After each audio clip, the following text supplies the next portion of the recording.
அண்மை செய்தி. சட்டப்பேரவையில் இடைக்கால பட்ஜெட் மீதான விவாதத்தில் திமுக அரசு மீது தற்பொழுது இபிஎஸ் விமர்சனம் மேற்கொண்டுள்ளார். இதுகுறித்த கூடுதல் தகவல்களை செய்தியாளர் நந்தினி வழங்க கேட்கலாம். நந்தினி, வணக்கம். இதுகுறித்த கூடுதல் விவரங்களை வழங்கலாம். வணக்கம்.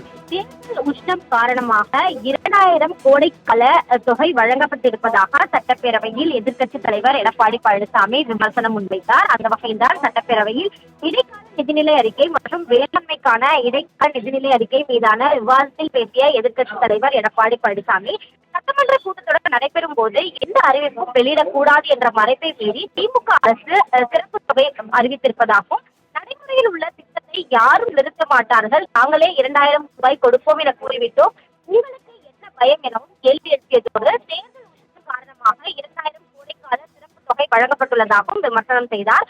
அப்போது குறுக்கிட்டு பேசிய அமைச்சர் ரகுபதி, உச்சநீதிமன்றத்தில் வழக்கு நிலுவையில் உள்ளதாகவும், தேர்தலுக்கு பரிசு பொருட்கள் வழங்கலாமா வேண்டாமா என்ற தீர்ப்பு மார்ச் மாதம் வர இருக்கக்கூடிய நிலையில்தான் மகளிர் உரிமை தொகை வரும் என்பதால் 5000 வழங்கியதில் எந்த தவறும் இல்லை என குறிப்பிட்டார்.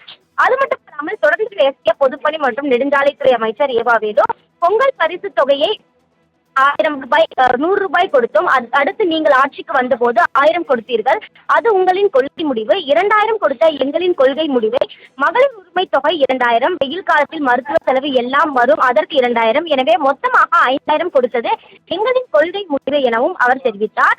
அப்போது குறுக்கிட்டு பேசிய நிதித்துறை அமைச்சர், நாங்கள் கொடுத்ததெல்லாம் சூழ்ச்சி என்றால் பீகார் மற்றும் மகாராஷ்டிராவில் பாஜக அளித்தவர்களுடன் நீங்கள் கூட்டணி வைத்திருக்கிறீர்களே, அப்போது அதுவும் சூழ்ச்சியா எனவும் கேள்வி எழுப்பியிருக்கிறார். அந்த வகையில்தான் காரசார விவாதம் என்பது நடத்தப்பட்டது. அந்த வகையில்தான் தேர்தலின் காரணமாகவும் தேர்தல் உஷ்ணத்தின் காரணமாகவுமே திமுக அரசு மகளிர் உரிமை தொகை மட்டுமல்லாமல் கோடைக்கால சிறப்பு தொகை என மொத்தமாக மகளிரின் வங்கி கணக்கில் 5000 ரூபாய் செலுத்தியதாக எதிர்க்கட்சித் தலைவர் எடப்பாடி பழனிசாமி சட்டப்பேரவையில் குற்றச்சாட்டை முன்வைத்தது குறிப்பிடத்தக்கது.